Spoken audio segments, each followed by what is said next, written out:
The cozy fall weather is finally here. It's starting to feel cool and it's time to get out those soup recipes. So today I'm gonna show you two of our family favorites. We're gonna be having a loaded potato soup and also a hearty chili, and we're gonna serve alongside that some homemade cornbread. So stay tuned, you don't wanna miss out on these recipes. Welcome to Simply Home and Harvest. If you're new here, I'm Jen. And let me just tell you a little bit about what we're doing today. Tonight we're going over to some friend's house and we're taking soup for dinner. So not only are we making the soup here, but we've got to figure out a way to pack it up and get it transported to our friend's house. So I think what I'm gonna do is make it all on the stovetop for you, and then we'll probably put it in slow cooker so that we can transfer it to their house and reheat it there. So I'm gonna go gather all of my ingredients and get everything together, and then I'll bring you into the kitchen.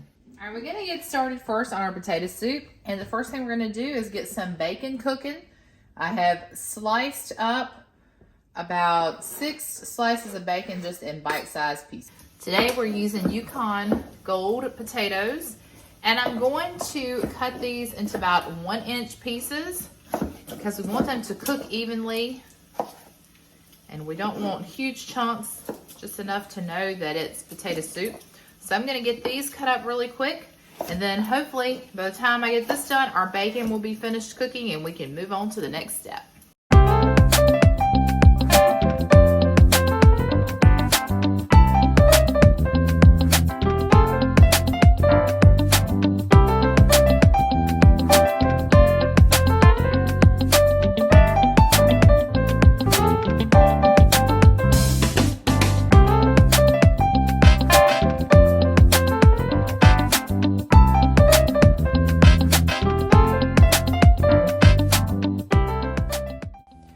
Now that we've got all that good bacon grease, I am going to add to it about 3 tablespoons of butter.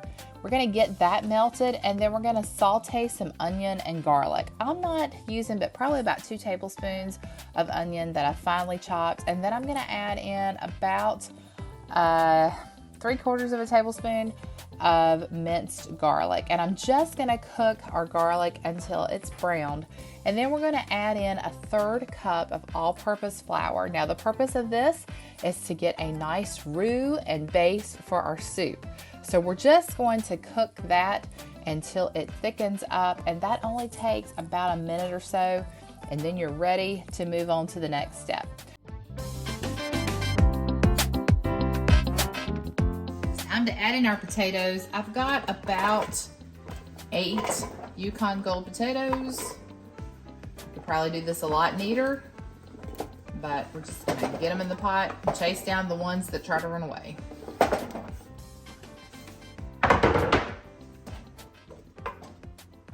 Now we're gonna add our liquids. We're gonna go in with about 4 cups of chicken stock. Now this is chicken stock that I rendered from chicken that I cooked earlier. Just pour that right in. Now we're gonna add 2 cups of milk. Whole milk is probably the best to get that nice thick creaminess. I've got 2% that I'm using today. And then also we're gonna go in with 2 cups of heavy whipping cream. Probably gonna end up with a little less than 2 cups. Let's see. Might have to make up the difference. We're gonna add our seasonings. We need 1.5 teaspoons of salt. I'm using Himalayan pink salt. And we're also gonna need a teaspoon of ground black pepper. My spoon has gotten stuck. There we go. Now I'm gonna add in some extra minced onion and a little bit of garlic and herb seasoning.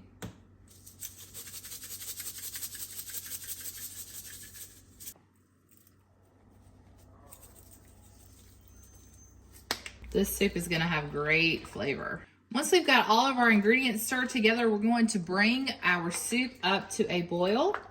Once it's come to a boil, we'll probably let it cook on a simmer for about 10 minutes. We just want to get our potatoes fork tender, so I'll bring you back when we're at that point. Now I've got my beef cooking back here for our next soup, which we're gonna talk about in just a minute, but I wanted to show you that our potatoes have been boiling for about 10 minutes, and you can see that we can pierce them with a fork. So I'm going to turn our heat down a little bit and let these continue to cook. They're going to simmer for about 20 minutes, or the potato soup is going to simmer for about 20 minutes, and then we'll come back and we'll put the final touches on it. All right, our soup has been simmering away for about 20 minutes. You can see that it has thickened up very nicely. And so what we're going to do now is I am going to use my immersion blender, and I'm going to blend about half of this soup. I don't want to puree it completely because I do want to have some pieces of potato in it. If you do not have an immersion blender, you could do this process by carefully emptying about half of the soup into a blender, blending it up, and then adding it back into your pot. But today I'm going to use my immersion blender, which I love. And like I said, if you don't have one of these, it might be something worth investing in because I have really, really used mine a lot.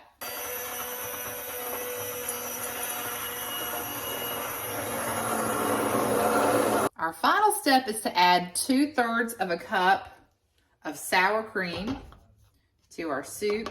Just spoon out of the way. And this is just going to add to the richness of the soup, make it even a little bit more creamy. I'm using what I have on hand, which was a light sour cream, but you could use a whole fat sour cream if you wanted to. I think that would be just fine. All right, I'm just going to mix that in here. And I already had a little taste of this soup. Oh my goodness, it's so good just by itself. But we're going to add our bacon back in. And I'm also going to shred up some cheese. I thought about adding some cheese into it, but some people might prefer their soup without the cheese. So I think I will just have it in a bowl to the side where you can add it in as you please. All right, so we're going to add our bacon back in. I cannot wait to dig into this soup tonight, but we have another one to make. We're getting ready to make chili. So we're going to just put this on the back burner, keep it on low, and then we're going to get started on our chili recipe. All right, we're going to go ahead and put together our chili. Now, I have browned and cooked 2 pounds of ground beef, and I'm just going to adapt this recipe so that we can use our slow cooker. I think I'll cook this on high for an hour, then turn it down on low, let it just stay warm after that until we are ready for it. I looked at a recipe, but I'm adapting it to what I have on hand. Typically, I would like to use pinto beans in a chili, or even Great Northern beans I like, but one of our friends asked that we have no northern beans. She really didn't like those. So I'm taking that out of the recipe, and then I really wanted the pinto beans, but I didn't have any in my pantry. All I had was the dark red kidney beans, and I had some black beans. So we're just going to use what we have. That's 2 cans of each. So 2 cans of dark red kidney beans is what I'm using, and 2 cans of black beans. But like I said, you could adapt this to your preference. If there's a bean that you really like in your chili, just add that. I did drain and rinse those. I also drained the grease off of my beef here. So we're going to add that in. That is 2 pounds of cooked ground beef. I added minced onion to mine while I was cooking it, but you could cook peppers and onions in with your hamburger. I think that would be absolutely delicious. But you know, my husband doesn't like either of those, so I had to omit those out of this recipe, but definitely add that to it if that's what you like.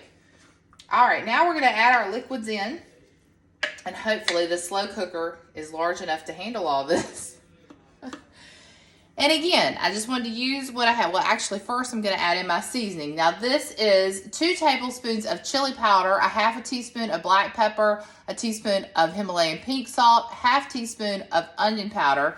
I did add a teaspoon of chili powder as our meat was cooking. So I'm just going to get that right in there. Make sure I get all the seasonings in. You could probably even use like a packet of taco seasoning. I have done that before as well. And then I'm going to add a can of crushed tomatoes just because I needed to use this up. It was in the pantry. It's been in here for quite some time. And I wanted to go ahead and get that used. So that's why I chose to do that. But you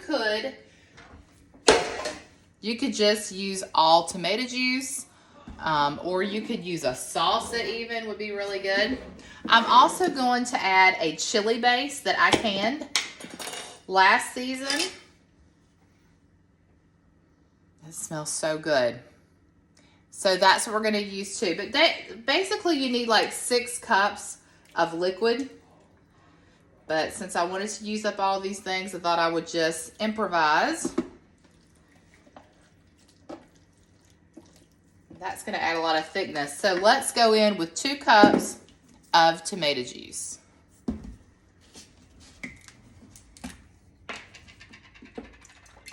And because we know a pint jar equals 2 cups, I'll just use this jar.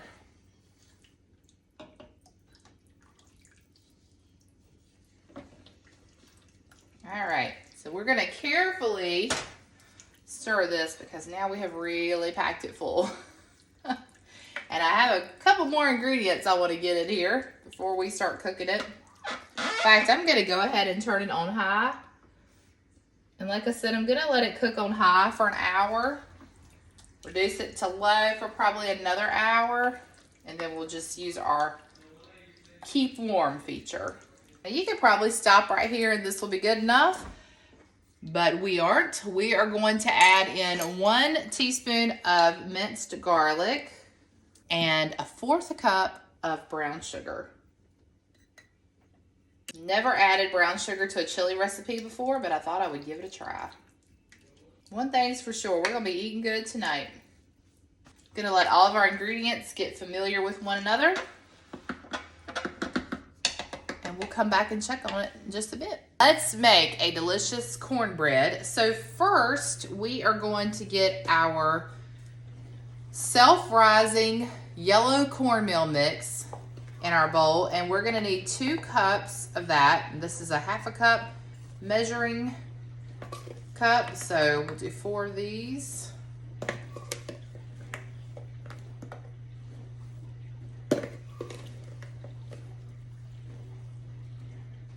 And then I'm gonna add in something just for fun. I saw someone else do this in a recipe. This is a box, and I had only used a little bit of it, so I just had a little bit left. But this is vanilla instant pudding mix, and it's going to give a sweetness to the cornbread. So we're going to add that in as well. It might just be terrible, but I thought we would try it just the same. How can it be terrible? I mean, it's probably going to end up tasting like cake. Okay, to that we're going to do 1 1/4 cups of buttermilk. Now you could use a whole milk, you could use 2%, whatever milk you have, but I think buttermilk would be really good. Probably balance some of that sweetness too that we just added in.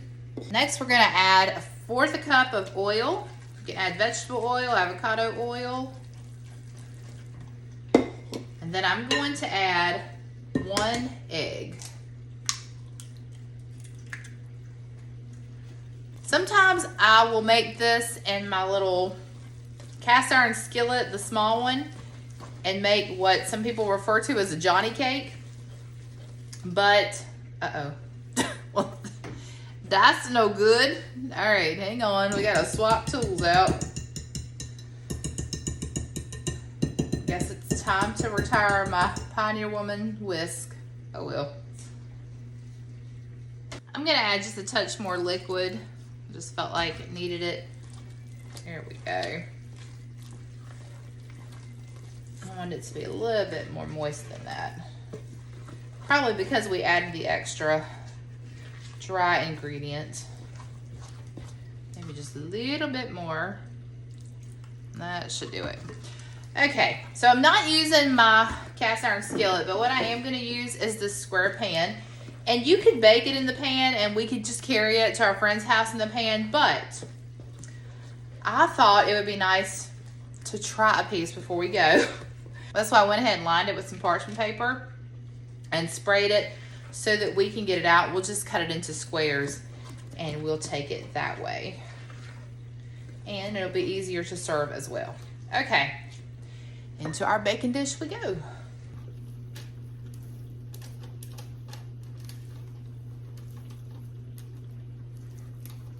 probably could use like a 13 by 9 baking dish, is what I meant to say. And maybe we should have done that, now that I'm thinking about it. Just have nice thick pieces of cornbread. That'll be okay. We're gonna put this into a preheated 400-degree oven and bake it for about 20 to 25 minutes. Pulled our cornbread out of the oven. It looks absolutely delicious and smells incredible. It smells a little bit like cake, almost similar to like the Jiffy cornbread mix. So I guess we've made our own rendition of that. Maybe. I still think it's going to be savory as well. So we'll let it cool. We'll be patient, and then we'll come back and do a taste test. All right, you guys. I was able to pull out a piece and just show you the cornbread there. It looks so yummy. So what I'm gonna do, I'm not gonna take the whole piece, but because I did that, I broke off a little corner, so we're gonna taste it. It's not pretty anymore. Let me show you. So I thought I would go ahead and just cut it into our slices, but now you see there looks like there's a chunk missing. So, I'm trying to figure out what to do with that so that it doesn't look so bad. So I think I'm just gonna go in here and grab a piece where it just looks like, I don't know, it doesn't look as bad. Okay, it still looks bad. All right, we have our piece to taste test. Oh, that is really good. No, it does not taste like cake. It still tastes like cornbread. It's just a hint of sweetness, but just a hint. It is a little more on the undercooked side, but the edges are nice and brown. The top is nice and brown. There's just a little bit in the center that I think could cook longer. So I might stick it back in there for a couple of minutes and make sure it's super done, but the flavor is so good. All right, y'all, I'm excited. This chili, the potato soup, the cornbread, it's gonna be a good night. What I'm probably gonna do, because it's probably just gonna get busy, I'll show you the soup as we put it in the bowls and maybe a shot of the cornbread as we're plating it, and then hopefully, it's been a warm day. Like, it's about to touch 80 today. But hopefully the temperature's gonna drop this evening and we're gonna get to have a bonfire. So maybe I'll show you a few shots of that. So I'll take you along with me this evening as much as I can without violating anyone's privacy. And we'll look forward to enjoying all these yummy soups and cornbread. Y'all, both the soup and the chili were a huge hit. Even the cornbread, it was all delicious. I wish I had taken a picture of the pot and the slow cooker at the end because you could barely scrape the bottom. We had corn chips, cheese, sour cream, and bacon bits as a garnish. The weather was perfect, so we got to sit by the fire and enjoy our soup. We had apple slices with caramel sauce and all kinds of little treats to dip them in. It was just the perfect evening with friends, and I'm so glad we were able to spend that time together. Until next time, remember to live simply, use what you have, enjoy the moments you've been given, and I will see you all in the next one.